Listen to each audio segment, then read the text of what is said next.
Hello, good afternoon, and welcome to the Midday News.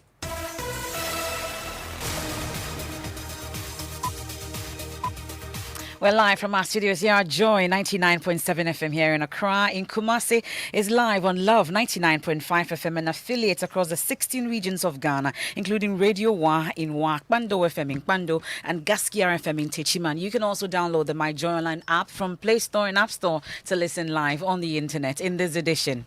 They demonstrated availability and brought in the first 160,000, which is kept there, waiting for about 300,000 to come sometime this week.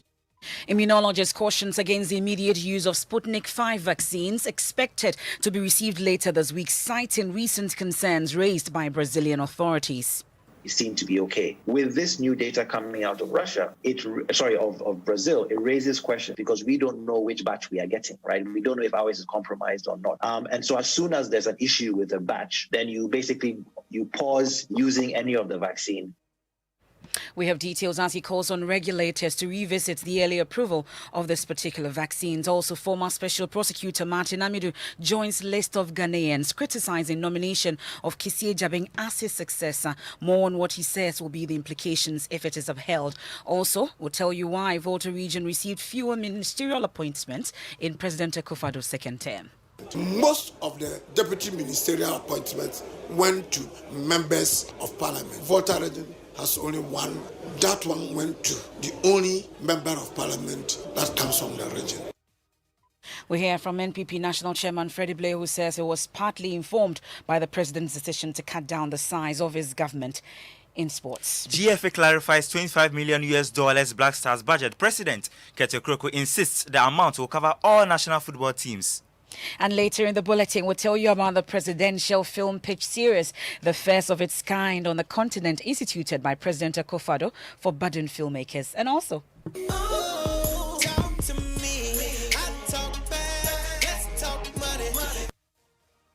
we'll tell you why Ghanaian celebrities Wendy Shea, Medical, and Juliet Ibrahim have been trending after they reached out to U.S. musician T-Pain. You want to stay for that and more here on the Midday News with me, Emefa Apao.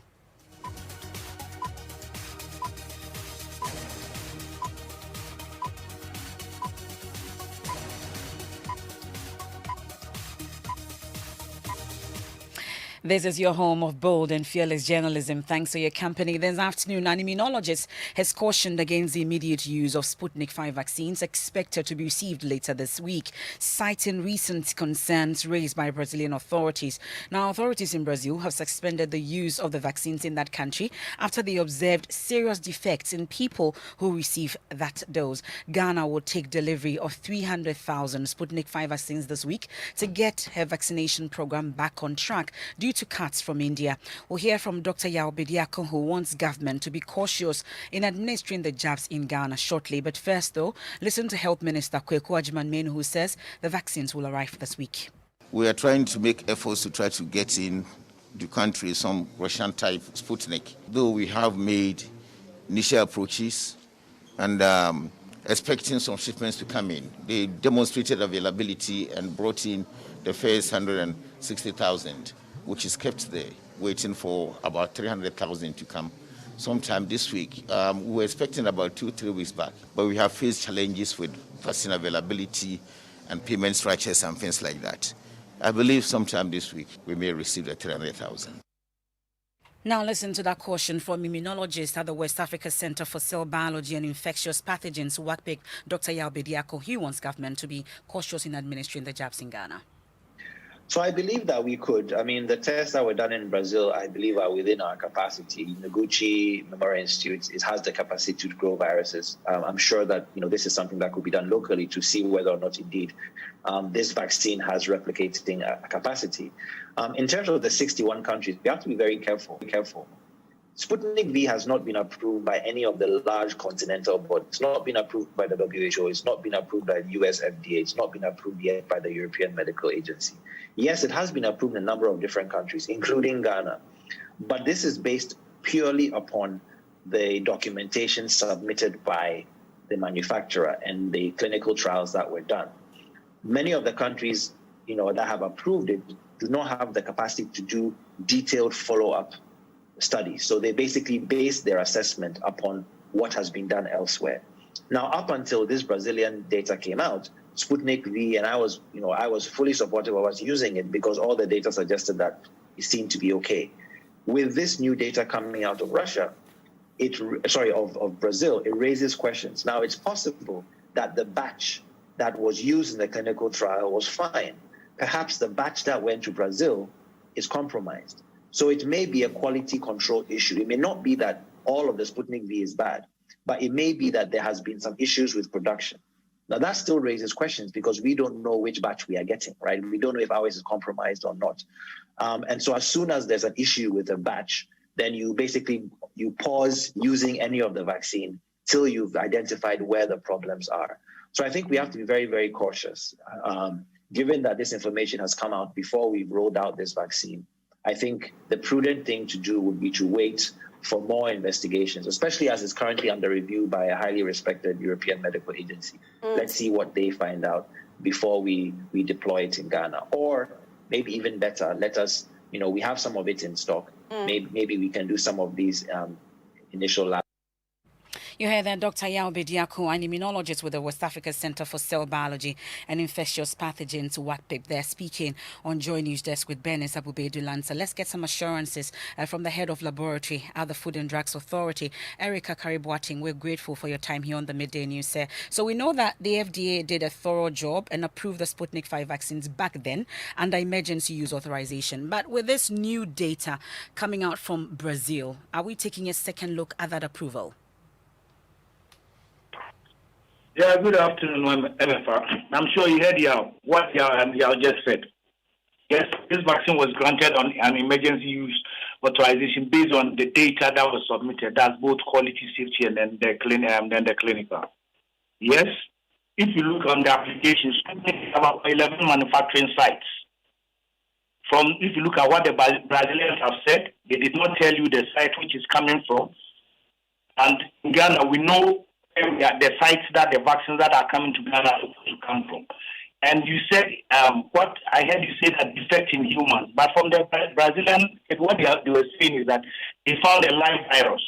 Sputnik contains two components. That's the R26, that's the component 1. Then the R5, that is the component 2. If you look at the specifications, that's the policy specifications of them. For the R2, they tell you that that specific safety, that the drug should contain less than 50 replicating component adenovirus per dose of the component 2. So I don't know. That's something I've also looked at the Brazilian statement. They've not come out very clear to tell us the live virus is the component 2 or not. But then that's what I'm telling you. Doctor also said it, that yes, these viruses can be grown in the laboratory. Of course, I'm sure we can subcontract it out when it gets here to see if especially there's a problem with the batch. So the only thing I just want to assure you Ghanaians is that anybody that the FDA will not sit down concerned and make sure medicine and vaccines that are not of good quality are administered to people.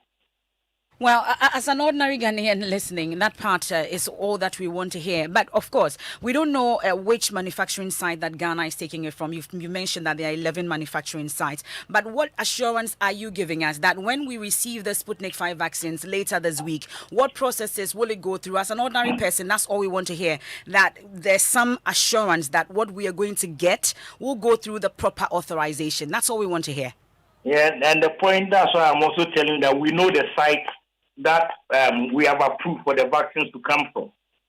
So one will check to see if it is coming from that site, and then two, they need to do additional further tests to make sure it's the right quality before it is administered. Very well, we're grateful for your time. That's the head of laboratory of the Food and Drugs Authority, Eric Karikari Boateng. Meanwhile, Ghana's vaccination rollout program risks being derailed as cuts supply of the AstraZeneca vaccines to other countries due to its own internal crisis. Daily coronavirus deaths in the country have reached the 200,000, with pressure on many hospitals showing no sign of dwindling amid a surging second wave. There are widespread shortages of oxygen and medicines. The rising number of cases and deaths are attributed to a new variant of the virus. Consultant psychologist in India, Swetha Narayan Vignesh, painted a picture of the situation to my colleague Daniel Dancy on The Pulse. We are having a very large number on a daily basis, and the number of deaths are more than 3,000 a day. So this is not a good number to look at. It's really dreadful right now to see these numbers. There's a surge in the number of clients that I've been having in terms of anxiety. People are anxious about their health. Will I die? This is the question I get to answer on a daily basis. People are scared they would die due to COVID. So I have been reading a lot of news wherein they're saying they don't have enough space in the crematoriums. And obviously hospital and healthcare, I know because I have a lot of friends in the healthcare system working right now. So hospitals are filling to the brim. And my heart goes out to all the frontline workers who have been working, let it be police or the army or the defense or the medical professionals. They've been working round the clock, but the number of cases doesn't seem to come down. So the government has been reinforcing lockdowns in different phases. That's the consultant psychologist in India, Swetha Narayan Vignesh, speaking on The Pulse with Daniel Datsi. Now, former Special Prosecutor Martin Amidu is the latest to join the list of critics against the nomination of private legal practitioner Kissie Jabing as a Special Prosecutor. In his latest epistle, Mr. Amidu alleged the president's cousin, Gabi Asare-Otredako, leaked news of the nomination in an attempt to influence and pressurize the president in approving him. This comes on the back of criticism by some, including Minority Leader Haruna Idrisu, questioning the basis for Mr. Jabing's appointment. There's more in this news desk report.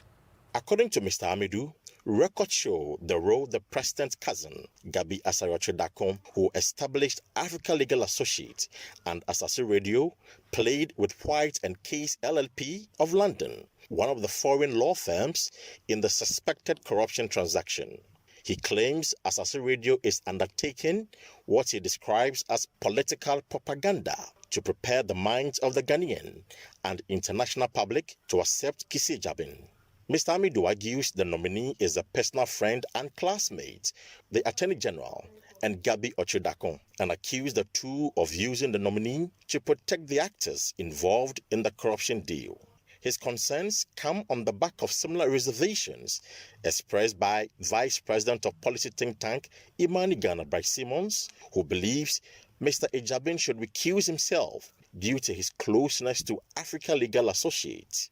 Minority Leader Haruna Idrisu says the nominee lacks the credentials and weight to combat corruption. Credentials compared to who? Compared to Martin Amidu, he's a non-starter. Compared to Martin Amidu in terms of stature, experience, integrity, and reputation, he just doesn't come close. You need men of wits and will to fight corruption. So, disappointing appointment, but let's see what he's able to do. On his part, former MP for Tamale Central, Eunice Afuseni, described Mr. Ejabin as too young to occupy the role. There's some kind of respect, mutual respect, between the president and the special prosecutor. If the person is young, and in this case of Ajabin, he's just about 43 years. The problem is if the age difference won't lead to the president trying to control him.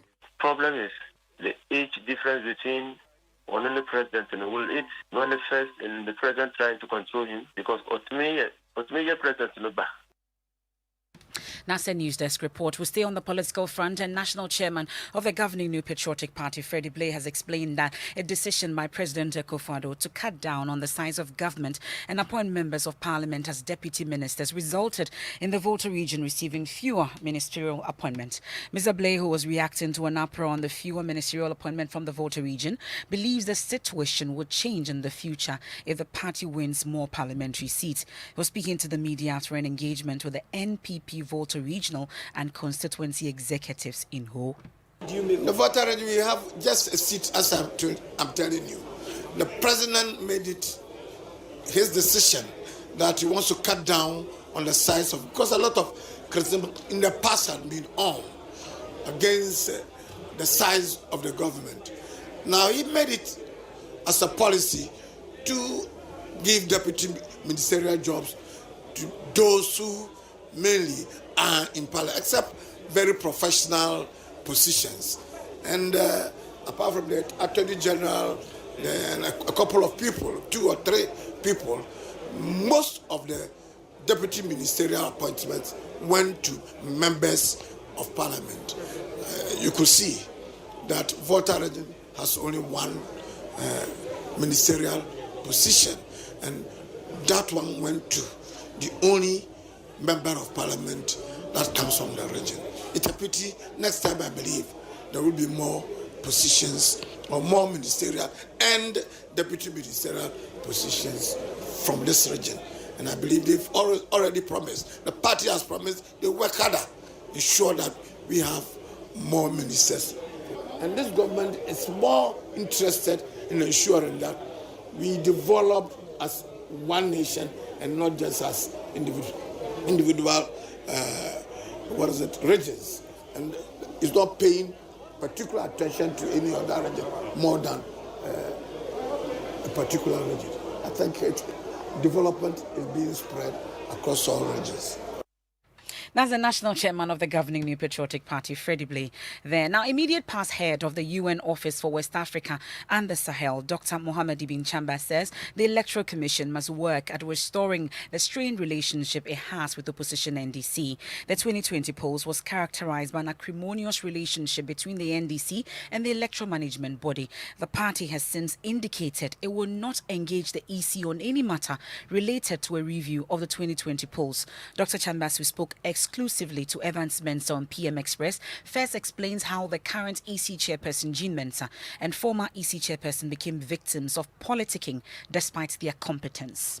It was like a referee and a match commissioner at the same time. Yeah. In a game where there was very little consultation. Produce someone who at least would enjoy the minimum confidence from the other that is expected. And this in spite of their personal capacities, their training, their experience, and their huge capacities. And that's what is regrettable. I just feel that it's very unfortunate that these two ladies have been caught in this web of politicking, which then, of course, in the case of the current Electoral Commission, build up to the tensions around the December elections and before. But be that as it may, I think, and I think that there is an effort that has to be made here to create a better working relationship between the EC and all the political parties, especially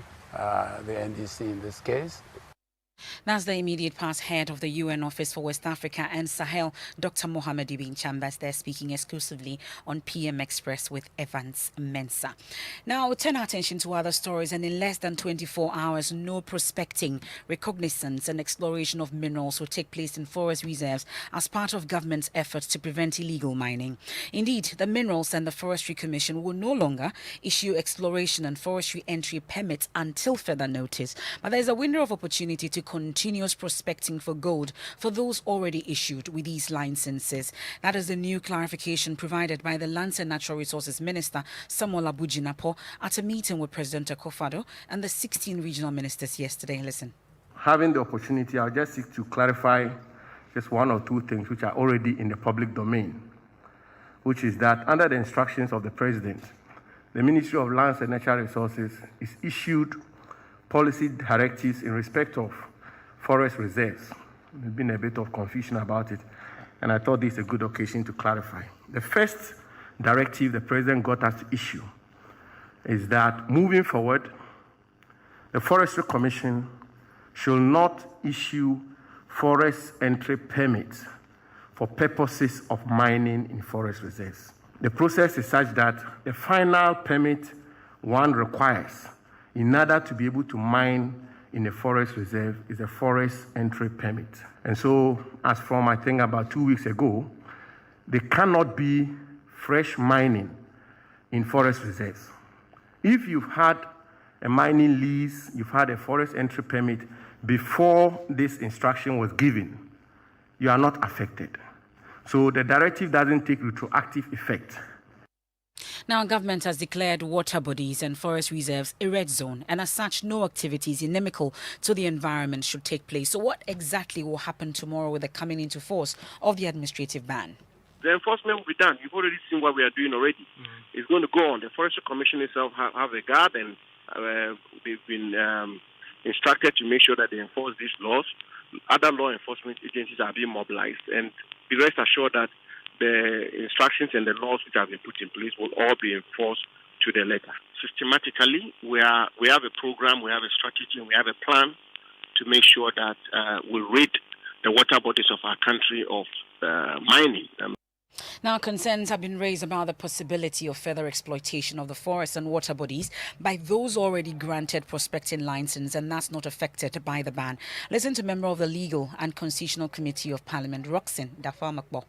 If you have, by pursuant to statutory provisions, regularly issued licenses to lawfully established entities, then you cannot, by executive fiat, stop them from performing under that license or executing the terms of the license.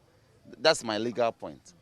So in the first place, if I were one of the aggrieved entities, I could challenge it. Okay.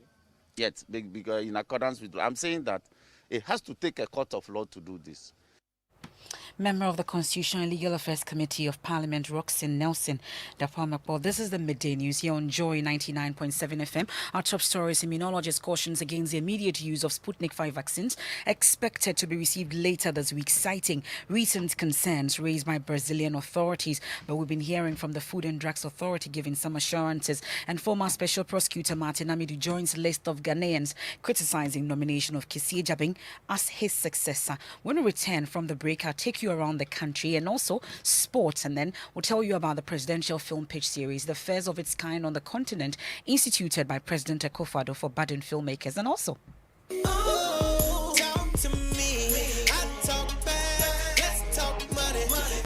we hear all about why Ghanaian celebrities Wendy Shea, Medical, and Juliet Ibrahim have been trending after they reached out to US musician T-Pain. Stay for details.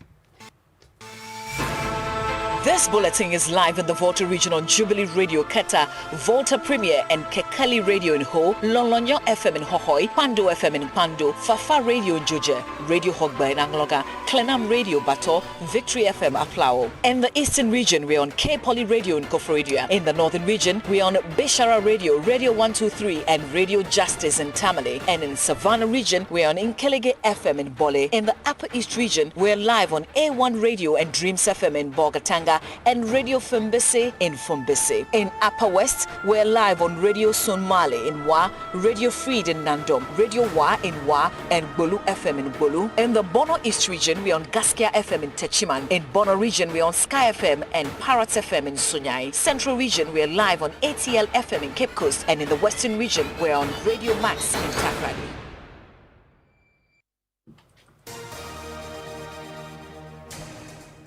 This is Joy 99.7 FM. It's the Midday News. Thanks for your company. Let's do sports, Mubarak. Yeah, MFI, you know, for the past 72 hours, the $25 million Black Stars budget is really under the cosh, has been under massive scrutiny. And recall on Monday, the sports minister, Mustafa Yusuf, said the Black Stars will need $25 million for their AFCON and World Cup campaigns next year. However, many consider the amount as exorbitant, but GFA boss Keto Kroku says the Black Stars will not be the only beneficiary. It's a very, very good initiative by the Honorable Minister. The campaign was clearly and it's clearly aimed at all our national teams. Black Stars inclusive, upcoming CAN in Cameroon exclusive, World Cup qualification games inclusive. Beginning, ending of this year, all our national teams will be in action. We need to start preparing them. It's not really about the Black Stars, it's about the football industry, it's about all our national teams. But the truth of the matter is that in sports marketing, you need to identify your most attractive brands and leverage the strength of the brands. In the Ghanaian ecosystem, the biggest brand, the most attractive brands is the Black Stars and is the GPL. Okay, so we need to leverage that to ensure that we bring more people to be interested in our sport. GFA boss Keto Kroku, that's your sport. Thank you very much, Mubarak. Let's take you around the country now. And Joseph Akable joins me in studio. Joseph, we start from the Northeast region, where residents are calling on government to ensure complete ban of illegal logging. Yes, specifically residents of Ikwabungo. They say the felling of trees species has affected rainfall patterns. Correspondent Elias Utanko has the rest of the story. The Yepabongo community, nestled in the corner of the Yizi Trunk Road was once rich in economic trees, including rosewood and papa. Like many communities in this overseas district, it is now a community severely hit by illegal logging activity. The small farming community of nearly 1,500 people was hit by a storm. The impact of the storm, according to the residents, was one of a kind never experienced in the area. The storm was severe because the trees are no more there to play the windbreak function. We're staying in the Northeast region, Joseph. The Volta River Authority, we are told, has released its environmental impact assessment. Give us details. The report reveals that a total of 4,280 people in over 800 households spread across 20 communities are to be displaced by the project in the Upper East and Northeast regions. Dr. Kweku Yafe is the director of the project. The report provides a framework for implementing the measures that will lead to the resettlement and being done in a proper manner. Without such a document, it's difficult to coordinate the activities. As we indicated, this will be a multi-agency type of approach because a lot of the areas that will be addressed go beyond VRA, issues of forestry. And we'll take you to the Central region now. There's some distressing news. Yes, armed men are said to have shot 2 attendants at a filling station at the Goma East District. According to the victims, they were in their room when the robbers came knocking that they were buying fuel late in the night. Here's an attendant at the station who was also beaten by the robbers. They really beat me. They tied me with my shirt. I was lying down and they brought Sule. Shortly after, the policemen arrived and so they ran away. 5-10 minutes, the police from by. The police from by no.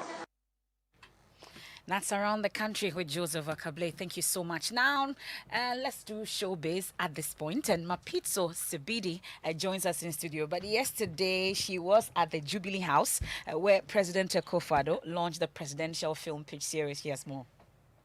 We have 22 communities around this lake. The length of the lake is...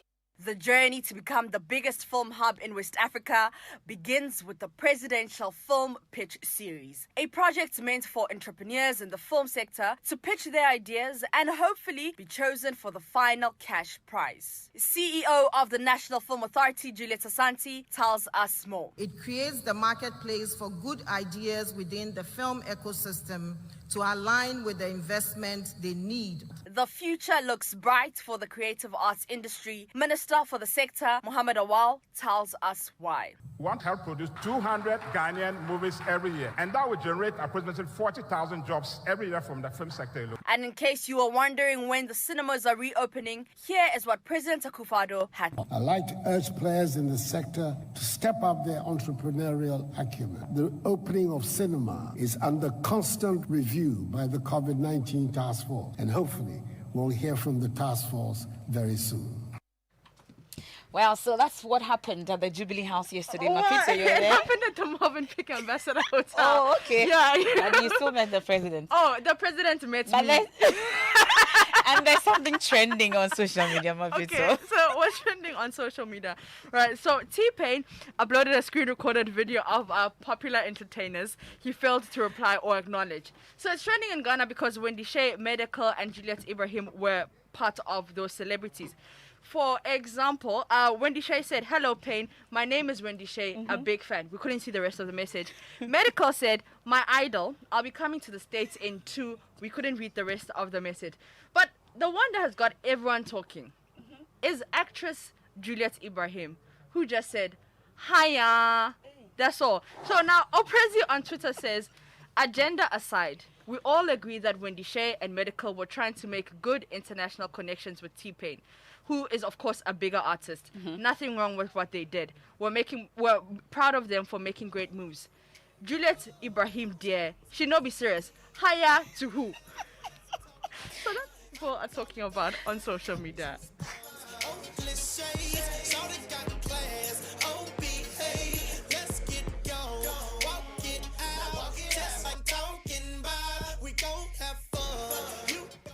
Well, and your mentors also have mentors, okay? There's nothing wrong with it. But Pastor Mensah Otabil has a message for us, power of words, and you want to wait for that. But with the stories that are making the headlines on myjoyonline.com, I await to see how independently corruption cases will be handled by new surrogate special prosecutor. That's Martin Amidu speaking. Repair works begin on Ho Accra Highway following Joy News report, and it is sad the competence of Jean Mensah, Charlotte Osei, were questioned even chambers. That and more are the many stories making the headlines on myjoyonline.com. Hi, have a good afternoon.